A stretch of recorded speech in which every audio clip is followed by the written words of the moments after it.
Welcome to Unpacking Peanuts, the podcast where three cartoonists take an in-depth look at the greatest comic strip of all time, Peanuts by Charles M. Schulz. Hey everybody, welcome back to the show. This is Unpacking Peanuts, the show where three cartoonists look at every comic strip created by Charles M. Schulz between 1950 and 2000, and we discuss the ones that we find the most interesting, the best, the weirdest, all that kind of stuff. I'll be your host for the proceedings. My name's Jimmy Gownley. And you know what? I'm also a cartoonist. I did things like Amelia Rules, 7 Good Reasons Not to Grow Up, The Dumbest Idea Ever, and you can subscribe to all my new comics right now for free over at gvillecomics.substack.com. And joining me as always are my pals, co-hosts, and fellow cartoonists. He's a playwright and a composer, both for the band Complicated People as well as for this very podcast. He's the co-creator of the original comic book price guide, the original editor for Amelia Rules, and the creator of such great strips as Strange Attractors, A Gathering of Spells, and Tangled River. It's Michael Cohen. Say hey. And he's the executive producer and writer of Mystery Science Theater 3000, a former vice president of Archie Comics, and the creator of the Instagram sensation, Sweetest Beasts. It's Harold Buchholz. Hello. And making sure everything runs smoothly is our producer and editor, Liz Sumner. Howdy. Y'all. Howdy, y'all. So we are right here in 1996, in the middle of our last regular season of Peanuts. And I know every time I look at the strips and I just feel the inevitable and just creeping around the corner. I'm talking about death, of course, but also our regular seasons of podcast. But I'm happy to be here to talk with you folks about it. Harold, what's going on with Mr. Schultz's life here in a good old 1996? You know what I'm suspecting? It's going to be a boring, quiet year with nothing going on. That's what I think. Well, there is something very momentous that happened in Schultz's life in 1996. It, by its nature, is lurid, but it speaks volumes about who Charles Schulz is a man. I think he made some choices in what his response to this was that says a lot about who he was. That's why I'm bringing this up. And it's not a very well-known story, maybe for good reason. But in 1995, Schulz had a financial advisor working for him. And he also had a secretary, and he had multiple people helping him get the strip out and manage all of the massive amount of fairs. It was a multi-million-dollar business for Schulz. So 2 of those people are his financial advisor and his secretary. Well, it comes out that the 2 are having an affair.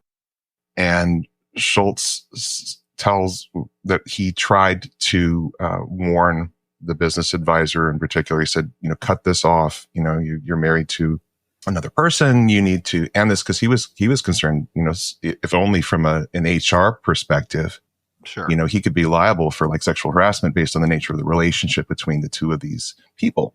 Mm-hmm. So that's going on. He's got to deal with the stress of that. And he's friends with the business manager and his wife.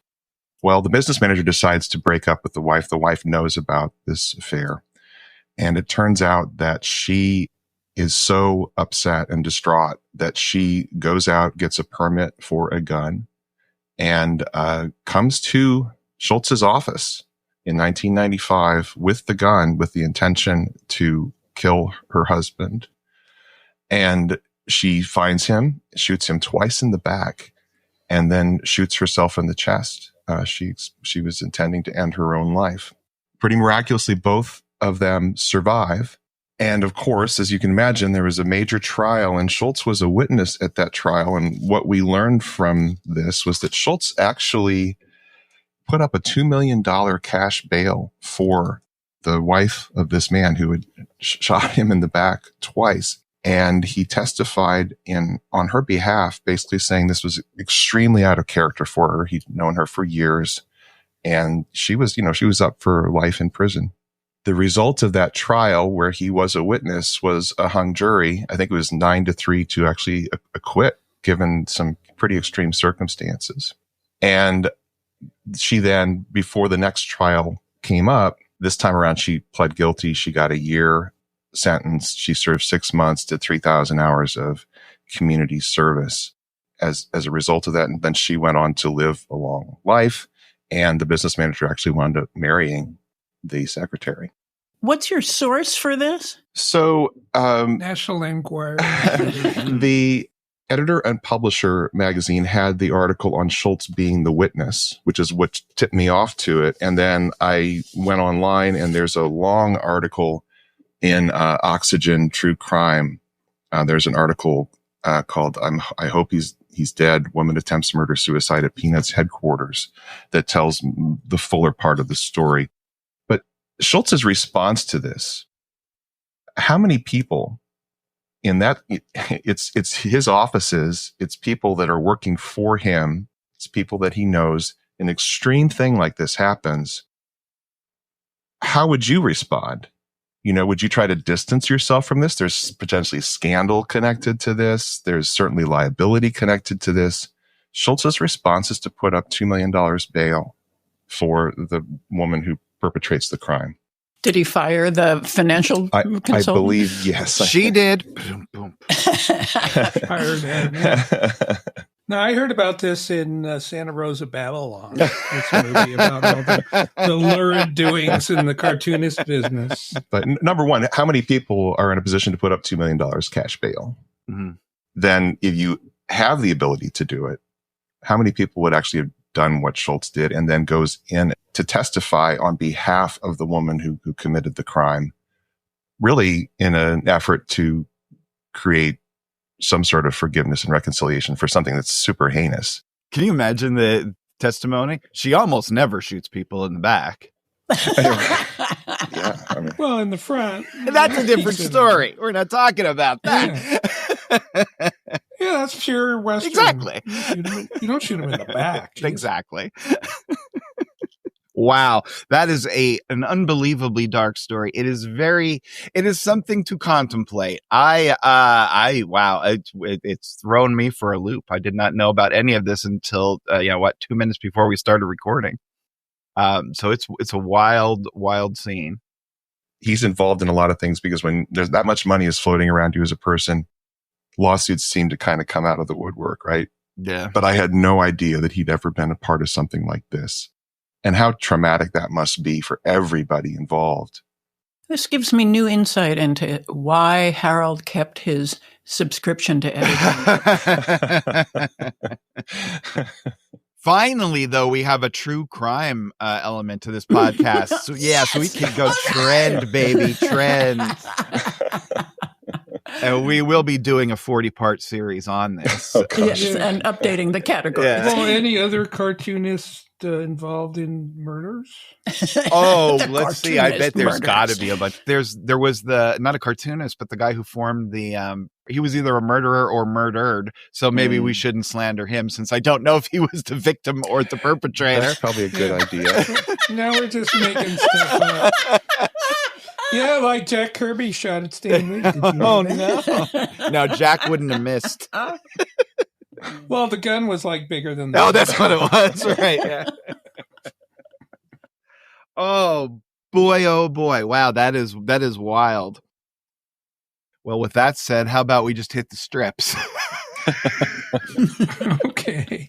So if you want to follow along with us, there's a couple things you need to do. The first thing you need to do is go over to good old unpackingpeanuts.com and sign up for the Great Peanuts reread. And that will get you one email a month that'll let you know what we're going to be covering. And then you can follow along with us. And the way you follow along with us is you just go over to good old gocomics.com. And then, hold on 1 second. From the hotline, super listener Sawyer Honeycutt and super listener Mary from Colorado have both alerted us Go Comics is no longer free. Oh. So, yeah. Oh, no. So, all right, guys. So everyone's going to have to rethink. We got so far doing it for free. But you know what? In this world, nothing's guaranteed. And, it's good to pay for art, right? Yeah. So it looks like the situation here is that Andrews and McMeel, who owns GoComics.com, have decided to go to a subscription model. Oh, how much is it? $4.95? $4.99 a month. Yeah. $4.99 a month. And for that, you not only get all of Peanuts, but you get everything else that the site had to offer, right? And it's upgraded. It's easier to use. Yeah. So it is a bummer that you're not going to be able to just go over to Go Comics and read this for free. If you're clever, you might be able to find strips. If not, you got still your options of the Fantagraphics books are out there that collect every single year. Costco has collections of Peanuts books by decade. They don't have the Sundays, but they're very inexpensive. And you can get, a decade's worth of daily strips in each volume. So we're going to muddle through to the end of the regular seasons here. And we appreciate that you guys have stuck with us so far and are going to continue to stick with us because you're nuts like us. But it is a bummer. And if you think about it, it's still going to be the cheapest way to have ever read the entirety of Peanuts. I mean, even buying the only other thing would be like going to a library every day for 50 years and looking at the paper. Even if you just bought a newspaper every day, it would cost more than what it would be for the few years we have left. So, and Go Comics is giving a 7-day free trial, so you can read all 17,897 strips in 7 days, or just read those if you've been diligent and been sticking with us. Just read those last few years, which you actually could easily do in a week. All right. Well, thank you, Sawyer and Mary. They both let me know within seconds of each other that we were going to have to make this announcement. So I appreciate that. We're going to just move forward, though, and get started with the strips. Let's hit them. April 22nd. So we're picking up in the middle of that sequence where Charlie Brown has been invited to the sweetheart dance with the little girl from his dance class, who everybody believed she may have been imaginary because she didn't show up at the last dance. But here she is, and she likes Charlie Brown, and they're out dancing. But unfortunately, as the dance starts, we hear the PA system make this announcement. Ladies and gentlemen, your attention, please. Does anyone here own a small white dog? Charlie Brown already looks a little worried about this. Panel 2, with long black ears. And then in the last panel, Snoopy comes in with a lovely young lass in hand, and they're dancing. And he's wearing his French Foreign Legion hat. And the announcement says, who seems to be a sergeant in the Foreign Legion. That's an expert announcer there. What I want to know is who's that tramp he's dancing with? Oh. Come on. This is not like grammar school get up there. So do you think she's French? Wait, what do you think is... She might be Algerian. All weird. So we know now that, she's not a figment of Charlie Brown's imagination, which I'm actually quite happy about. Is her name Emily? Was that it? Or I think remember. so. Yeah. I think so. Yeah, and apparently neither is the girl dancing with Snoopy. It's a strange world of Peanuts, right? I don't know. I don't see what's so weird about that girl with the girly hair. Like, I don't know, like, what's she wearing that's different? The weird person here dressed weird is Charlie Brown. Snoopy looks better than Charlie Brown. Yeah, because you could make an argument that she's a figment of Charlie Brown's imagination. Snoopy's just dancing by himself. Yeah, right. Yeah. Exactly. We can go on down all sorts of rabbit holes. April 23rd, Charlie Brown and Snoopy are kicked out of the dance, like literally kicked out and shown the curb. And they're out there lying on the curb, and Charlie Brown says, now look what you did. You got me kicked out of this sweetheart ball. And then they're walking along the sidewalk. Charlie Brown's ranting after Snoopy. I was having the best time of my life. I was having fun. And Snoopy says, how can you have fun in a place where dogs aren't allowed? Yeah. Exactly. Good question. I love that drawing of Snoopy in the Foreign Legion hat in this second panel where he's just kind of looking blankly at Charlie Brown. I love all three drawings in this strip. I think it's really nicely composed. It's fun to see a strip where Schulz seems to really put a lot of additional care into the backgrounds. And yes, this was a sequence that meant something to him, obviously. Usually the arc of, and you guys can disagree with me if I'm wrong, because I could be wrong, but it seems to me that usually the arc of a visual artist, well, let's say a comic book artist, is they start with whatever their rough style is, their earliest nascent style. And then it gets more refined and more sophisticated and often more elaborate. And then it reaches a point where they start paring it all away and they simplify everything. But it seems like Schulz did that and then started on the upswing again to put more detail in. And I think the reason is because of the tremor. Like more information actually hides the tremor in a way that a stark pen line won't. Yeah. And as a hard worker and as a guy who is very competitive, he's not phoning this in. You do get the impression that certain cartoonists fell out of love with their work, or they moved on as a person beyond whatever it was they were creating when they sold this idea in the first place. And that's always sad to see, where you just feel like, the joy is not in the strip. And that's a battle that a lot of syndicated cartoonists have to make who are working today, because your income is shrinking, right? Yeah. As you lose newspapers and they're less competitive and what's being paid is getting smaller and smaller. How hard is that? Yeah. To stay focused and intensely interested in what you're doing and not let that kind of pull away from you. Some of it's just financial, right? I mean, you may have to be doing another job or two on top of putting out a daily strip. But in Schulz's case, obviously he's worked his way up to an incredible income, which is its own burden because he's got to manage it all. But he is not skimping on the strip in these later years. And I love that. You know what? I'm the kind of guy, I would sacrifice it. I would bear that burden. Yeah, I'm not going to feel sorry for him. That's good. That's good of you guys. Yeah, actually, I disagree with Jimmy's arc of the cartoonist. All Really? right, lay it on me. The first part of the arc is you copy someone. Oh, yeah, that's a great, yeah. Who inspires you. And what Schulz never did. Yes, I know. that's true, yeah. That is 100% true. Yeah, the first part is definitely trying to draw like your heroes. And we know those heroes are, but you don't really see it in the work, do you? I mean, you can't no. peg Schulz to one artist, can you? No. Even in those very early days. And in some way, his early stuff was, really radical because it was so minimal. That looks nothing like Popeye or Little Orphan Annie or Crazy Cat or any of the stuff that he would have liked, growing up. Or you couldn't tell who his influences were. No, at all artistically.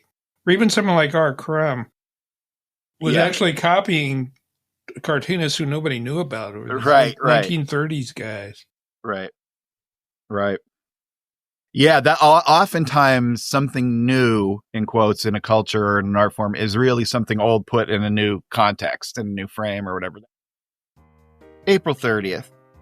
Peppermint Patty and Marcy are in class, and Peppermint Patty fully turns around to Marcy in the middle of a test and says, "Quick, Marcy, I need the answers to 5, 7, 9, 10, and 12. And Marcy says, "I don't have those yet, sir."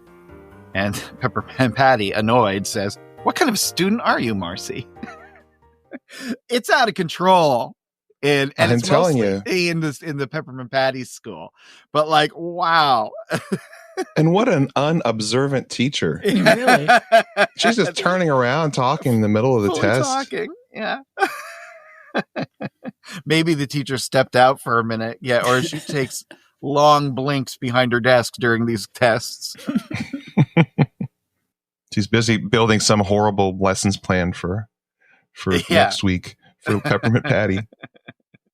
I just wanted to draw attention to the fact that they're still cheating up a storm in the Peppermint Patty universe. It's crazy. May 3rd. Sally is pushing Rerun on the swings. I love seeing everyone's little interactions with Rerun. And she pushes him and says, "That's a nice shirt you're wearing, Rerun." And Rerun responds with, "Thank you. Actually, it used to belong to Linus."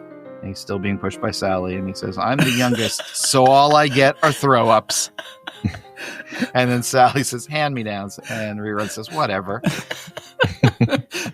He learned that from Sally, the whatever line. Yeah. I got hand-me-downs. I was an only child who got hand-me-downs because I had cousins that lived like in the next town over, and like 4 older boy cousins, and I always got their hand-me-downs. It was a buzzkill. It would have been better if it were unannounced where it came from, and you just hear your new clothes versus, okay, this was your cousin's. Yeah, absolutely. Oh, no, you know what the worst thing ever was? I got from them the one I actually liked, the one item of clothing as a child, actually. It was a brown leather jacket, just like frickin' Fonzie's, man. It was so cool. How old were you? 5 or 6. I loved it. So I could go to like first grade in a leather Fonzie jacket. And you wore it all the way through high school, right? Because it was so cool. I'm wearing it right now. Then I went to my cousin's house wearing the jacket, and I was so happy. Like, hey, look, I'm wearing the old jacket. And you know how your cousins have a cousin, but they're on the other side of the family? Mm-hmm. Uh-huh. Well, it was his, and I hated that kid. Oh. I hated him. I despised him. So I was just, I could never get the same joy out of it. Oh. Yeah. May 5th, it's a Sunday, and the Sunday starts off with one of those symbolic panels. It's 2 musical notes. The bottom of the notes are made from the heads of Lucy and Schroeder. And then it starts up with Lucy and Schroeder in their classic position, Lucy leaning on the piano and Schroeder pounding away at the keys. And Lucy says, think about this. Let's say you and I were married. And let's say you are a famous concert pianist. But suddenly your career begins to go bad. No one wants you anymore. Instead of playing in beautiful concert halls, you're forced to play in sleazy joints. This has gotten Schroeder's attention. He has stopped playing. A little miffed looking there, I think. Yeah. And Lucy continues, and she says, and I have to give up my lucrative teaching career at the university and take in laundry to support us, which is really a bad idea if you have a lucrative teaching career. First off, a lucrative teaching career. At this point, Schroeder's just shocked, and Lucy still continues. How do you think that would affect our marriage? Let's talk about this. To which Schroeder just pulls the piano out from under Lucy, bonk, sending her falling to the ground. And then a dazed Lucy lying on the floor says, musicians never want to discuss anything. So this true. Is one of the best Lucy. This strip could have appeared just about any place in the run. Yeah. Almost exactly the same. Yep. And this is one of, I think, the best Lucy Schroeder's, certainly in a long, long time. And I think at one point, didn't somebody posit here in the podcast that the Van Pelt parents were professors? Oh, yeah. I don't remember who did, but yeah, that is true. And it does make sense, right? That's what Lucy is seeing in her mom or something, right? So now we see that Lucy might be following in the footsteps, but you can see Lucy as a university professor, and certainly she went the whole way, got the PhD, got the most lucrative gig she can get teaching, and but why she gives it up for taking in laundry to support? I guess it's not so lucrative if laundry is better, more lucrative than the teaching career, but. Yeah, that would definitely could have been her field. Or she foresaw the collapse of the university system. It's not getting out while the getting's good. Yeah, I mean, like every business, her little psychiatric help booth just became a website at some point, and then eventually it was just on an app. And, I kind of shudder to think of having Lucy as my professor. Yeah, I don't think you'd learn. You certainly wouldn't learn the right things, I don't think. Seeing this and Michael saying, this could have appeared at any point in the run. And it is true. This is one of the, real staples going back to the 50s of setups.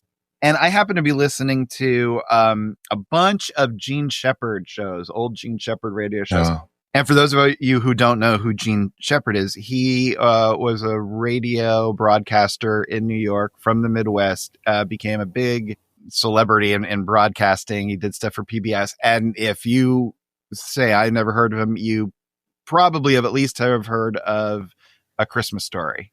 You'll shoot your eye out. That is adapted from a book of his called In God We Trust, All Others Must Pay Cash. And he's the actual voice of the narrator in The Christmas Story.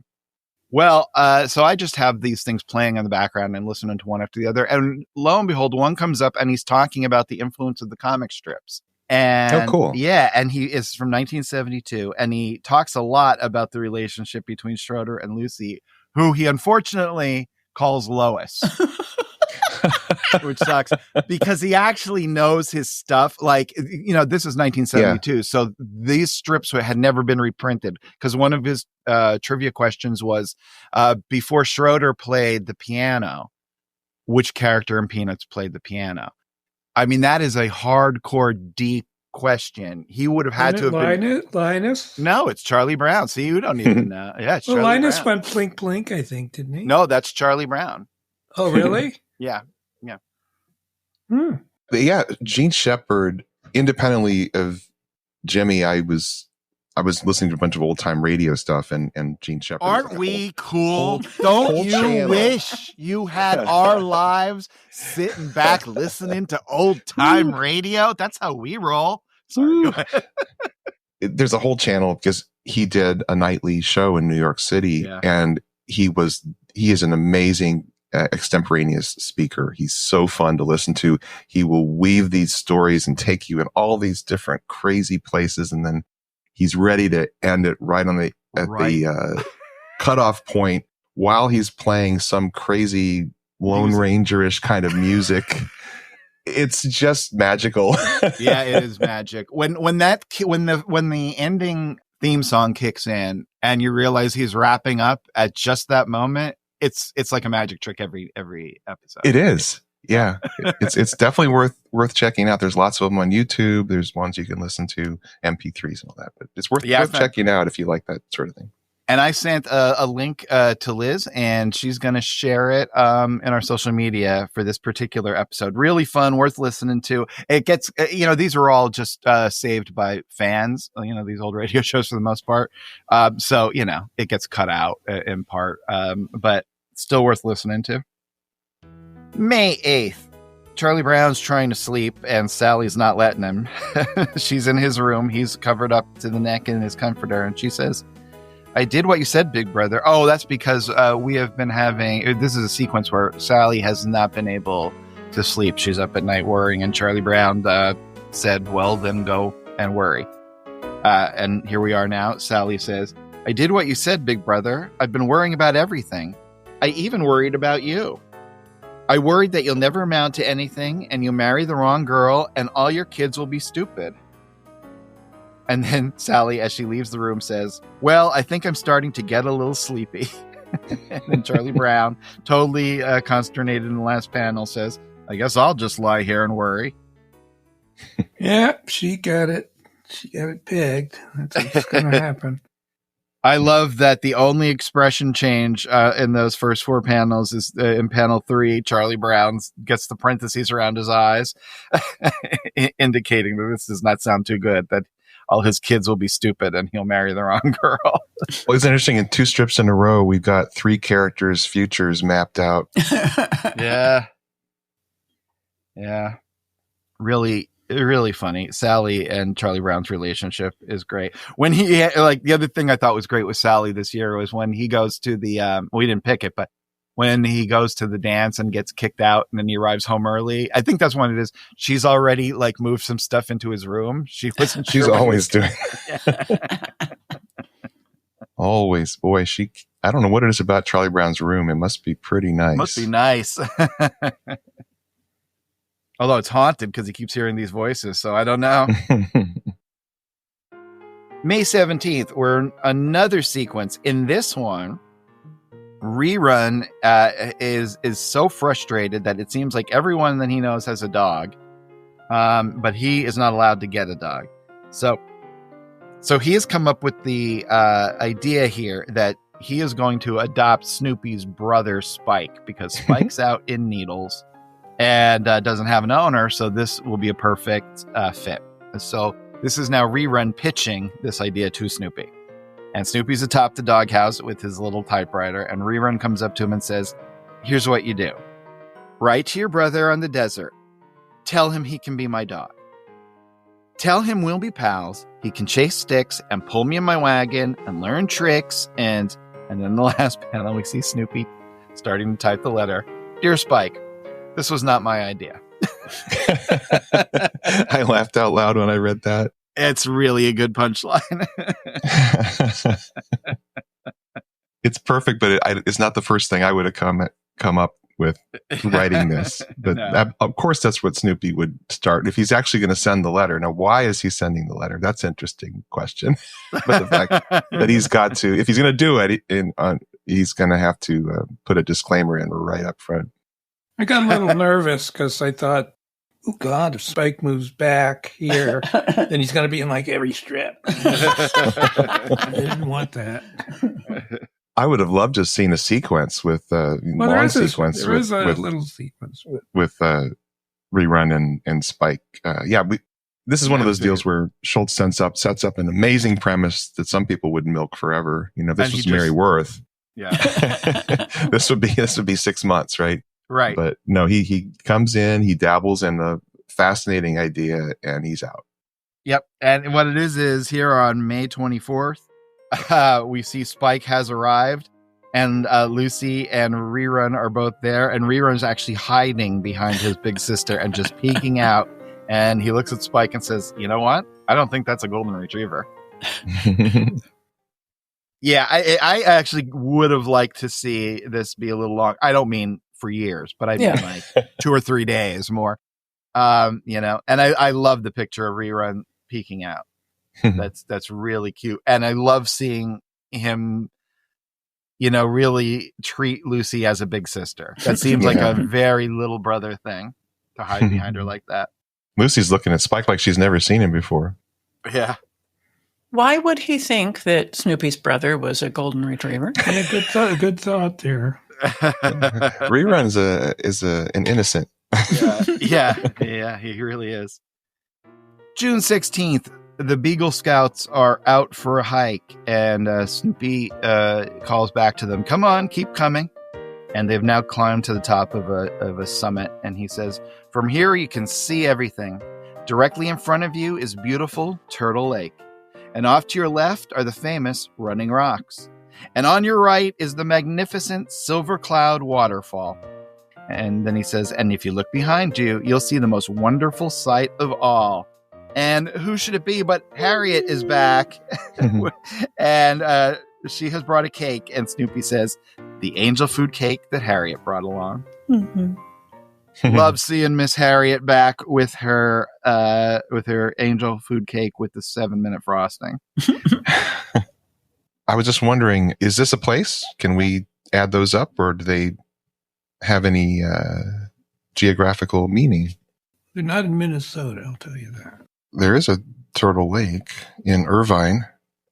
Okay. So maybe that's it. Nowhere near Santa Rosa. I don't believe these are real places. He's just making it. But the cake is real. That's all that really matters. Silver Cloud Waterfall. The Thack Waterfall, Silver Falls in Vietnam.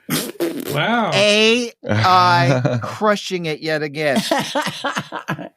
All right. So you know what? How about we take a break here and we split some of that angel food cake that Harriet brought along, and then come back and finish up the strips for this episode. And of course, check the good old mailbag. Alrighty. All right. We'll be right back. Hi, everyone. We love it when you write or call to tell us how much you enjoy the show.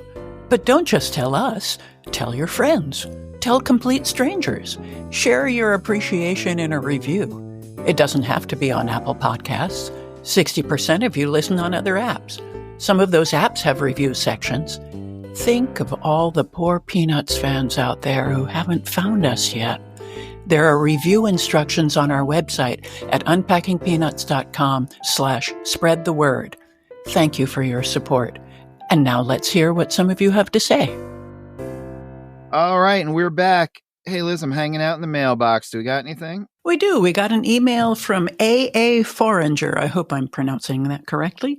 And A.A. says, have you guys seen this article? There was talk about John Hughes doing a live-action Peanuts movie back in the 90s.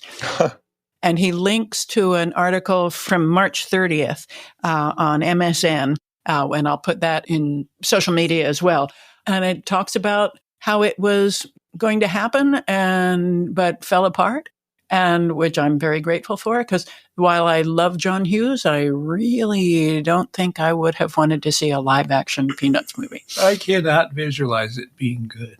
No, Wow. I don't think it would be good. But I mean, I wonder if it was, Hughes kind of had a machine going at that point, because he could write a script sometimes in like 2 days. He was just kind of the Ferris Bueller, a writer.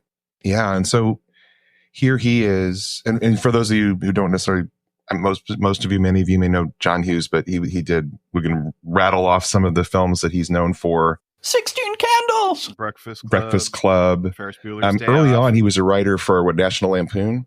Yes. Oh, Vacation. One of the Vacation movie is based on a National Lampoon article he wrote. So yeah, he certainly did lots of kid stuff, Home Alone.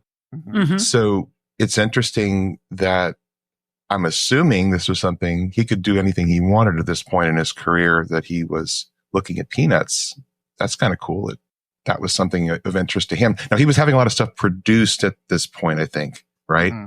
So he was overseeing his empire and other people were actually often directing the films, but he'd still direct. But it's just kind of cool. He was interested in Peanuts. It's nice to hear that. Yeah, but live action Peanuts? Yeah. I mean, in 1992, what would Snoopy have been? That's kind of scary.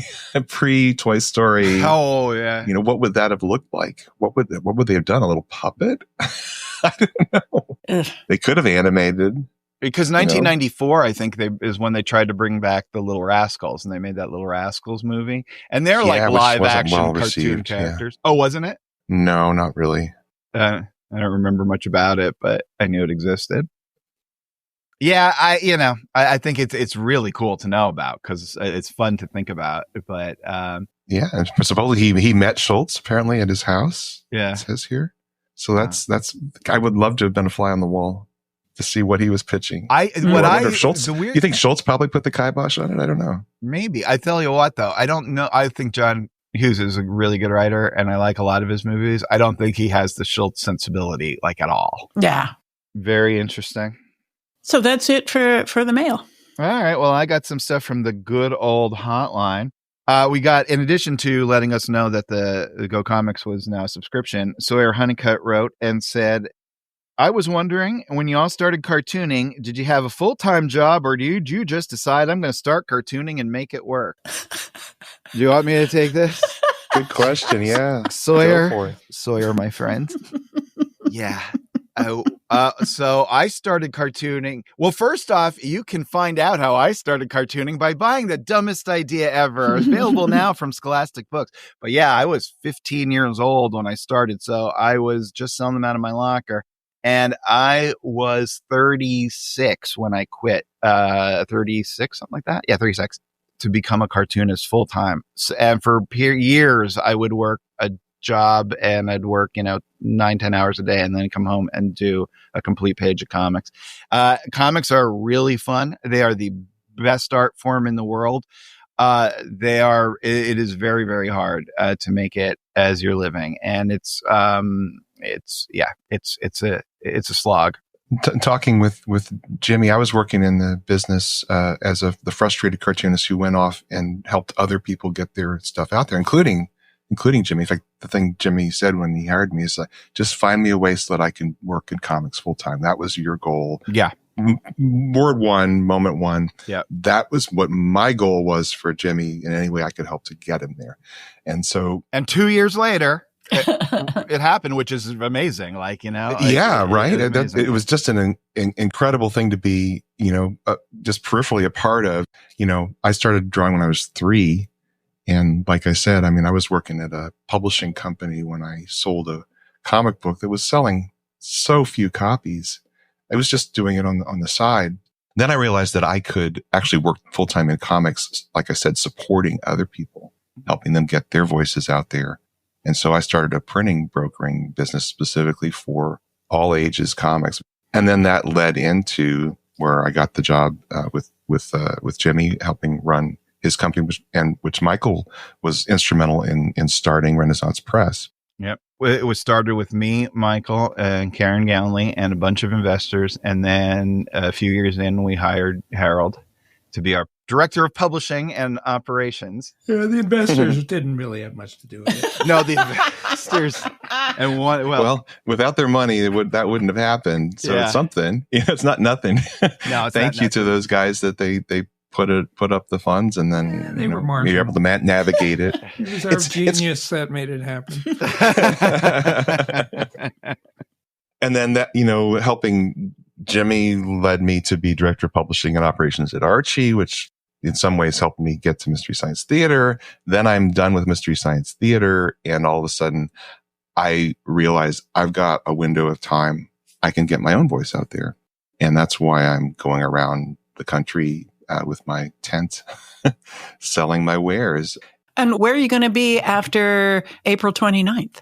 After April 29th, if you are in the New York City area, Queens has an amazing food night market, and it's from 4 to midnight on Saturdays. And I will be there on not every Saturday, but Saturday the 3rd of May from 4 to midnight. Then I think I will be in Westfield, New Jersey at the Spring Fling on Sunday the 4th.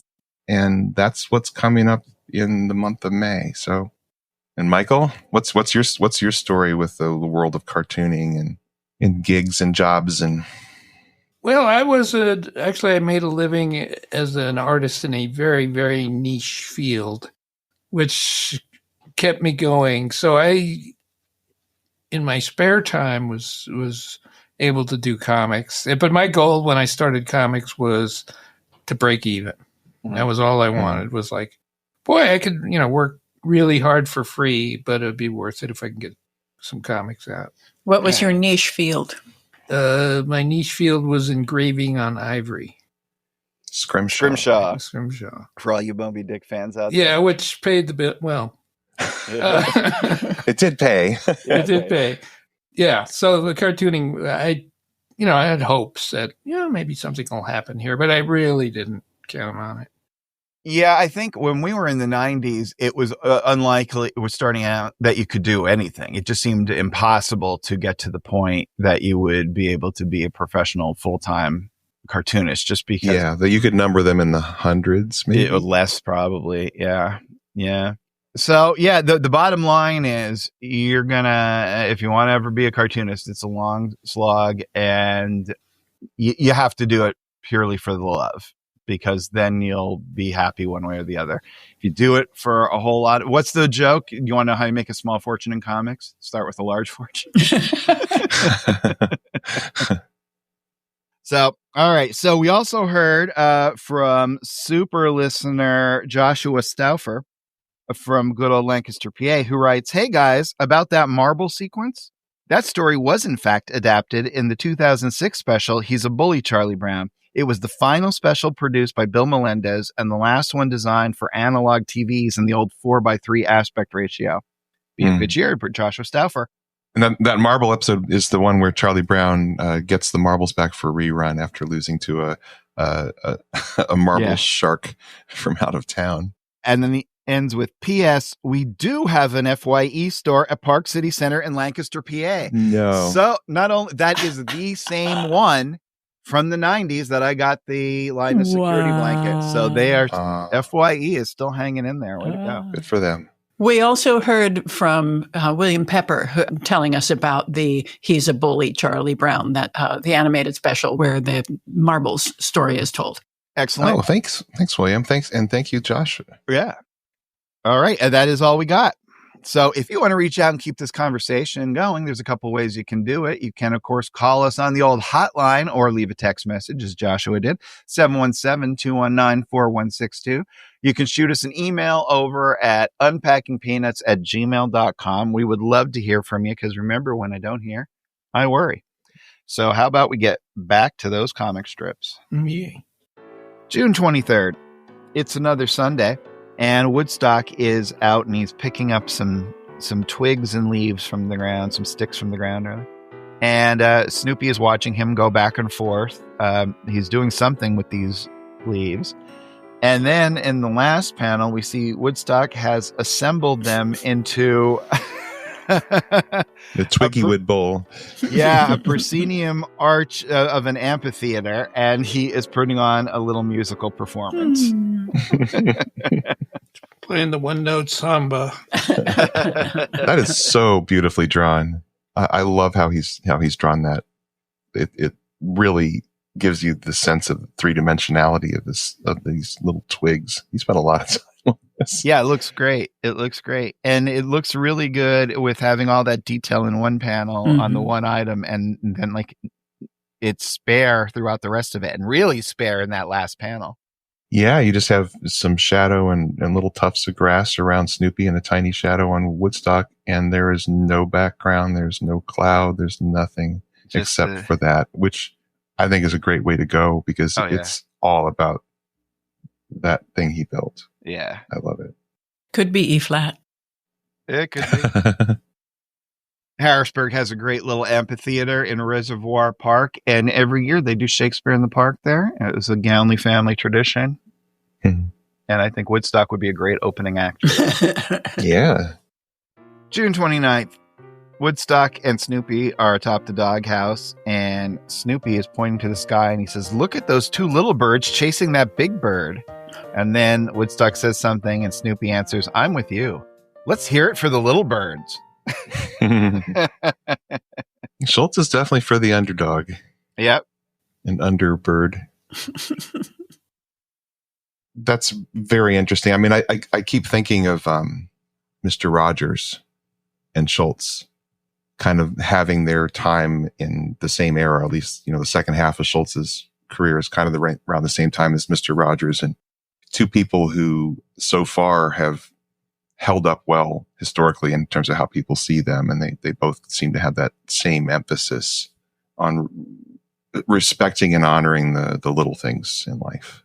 And that seems to go over well, or the Bob Ross kind of, yeah. I just watched an episode of Bob Ross the other night. It's absolutely meditative and relaxing. There is something about the whole vibe of that show that you don't even, you do. It's a happy little tree. Yeah. I want to kill the guy, tell you the truth. Why, you don't like his paintings? Oh, I didn't know. I never thought to look at him. I found him annoying. How did you know anything about him if you hadn't seen his paintings? It seems like those two go hand in hand. Michael's only a fan of his potato salad. He didn't know he was a painter at all. Yeah. Bob Ross's potato salad was 7-minute frosting. That's right.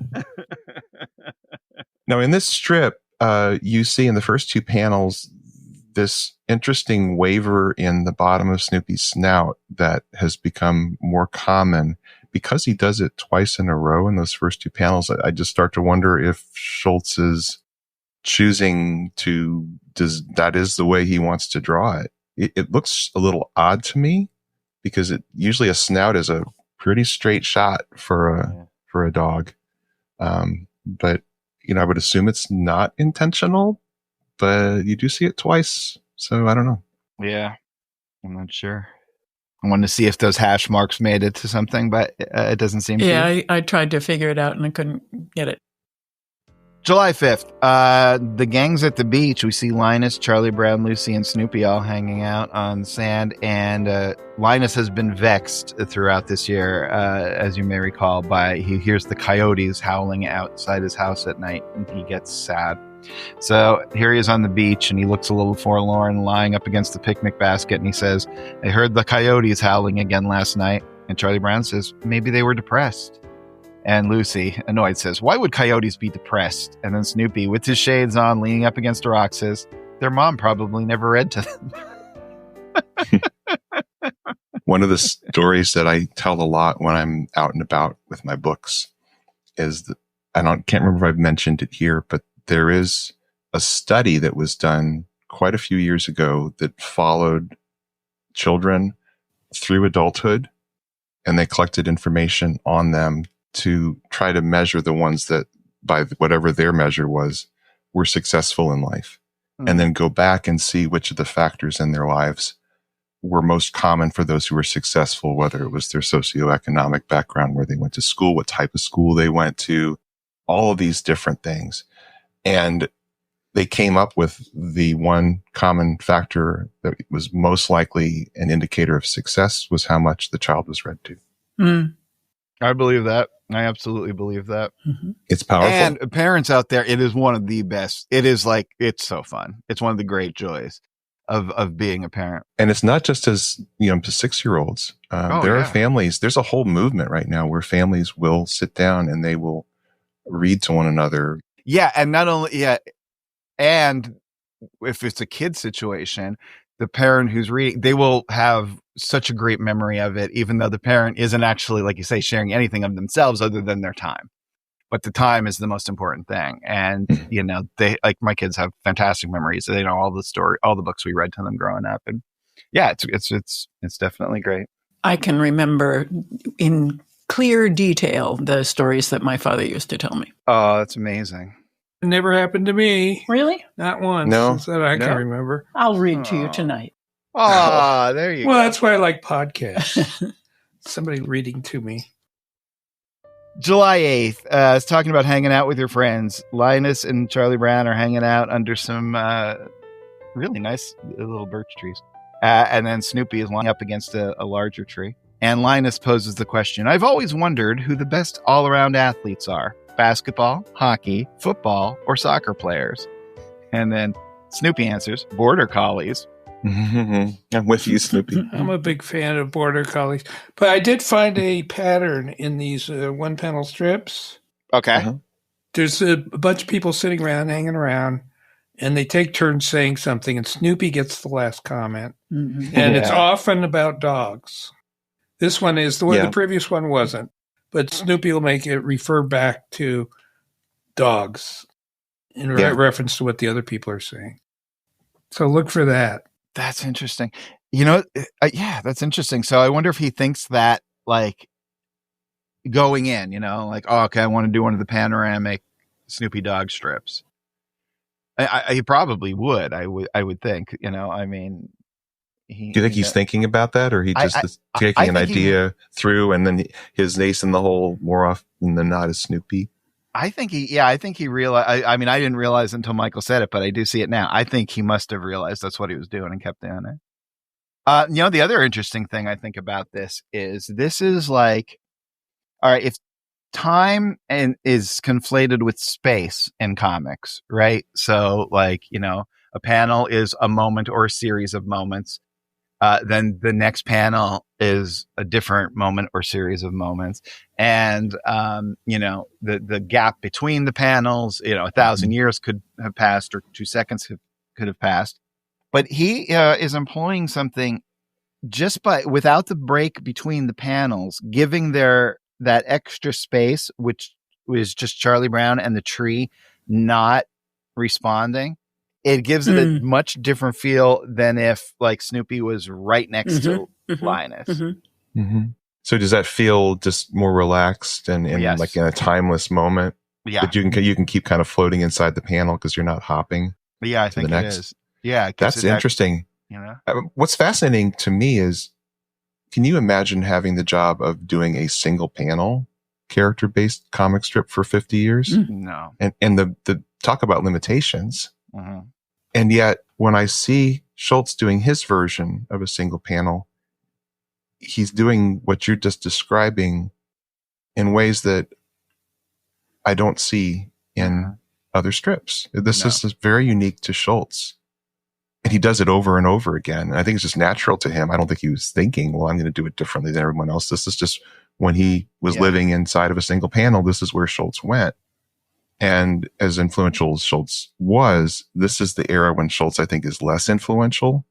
People are looking back to the stuff from the 50s and 60s, but he's doing something very revolutionary here. And it just kind of lived its life. And I don't know of anybody who was reading Peanuts and said, or unconsciously said, I wonder if that has to do with the fact that he had 40 years of characters built up in people's minds before he started doing this sort of stuff.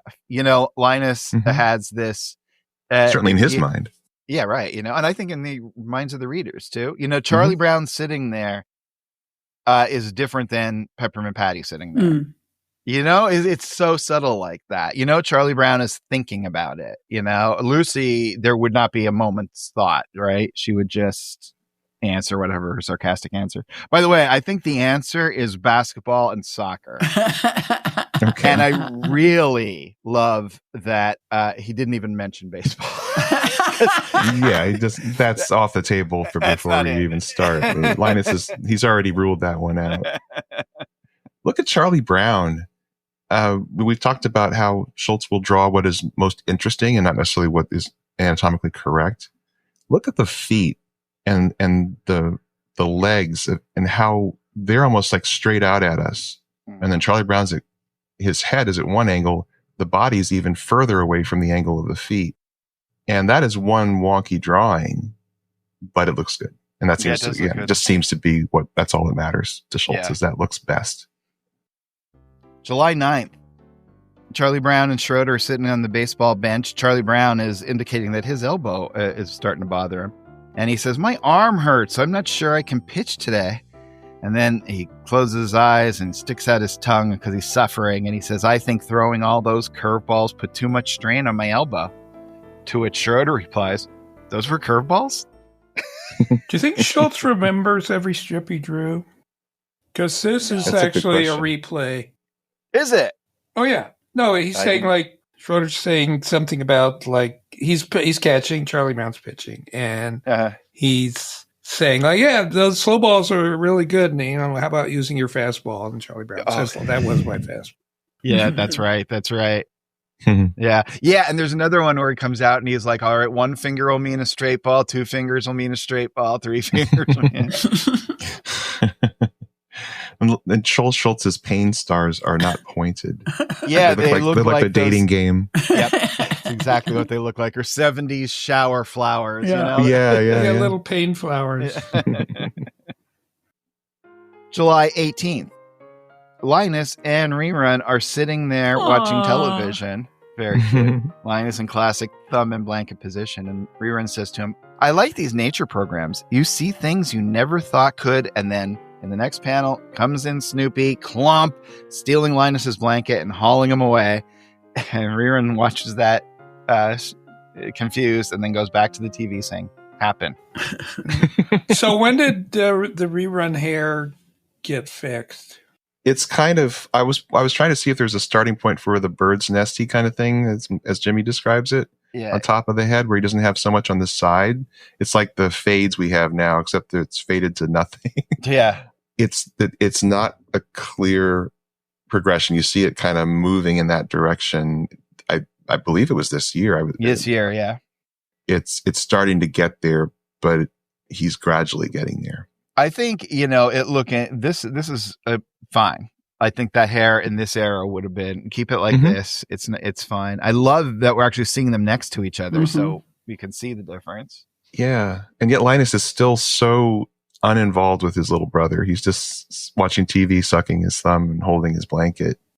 He's just disconnected from his brother for the most part. I don't know if that changes at all in the later years, but it's interesting to see that is Linus. He's really not engaging. There's not a lot of interesting stuff going on between them.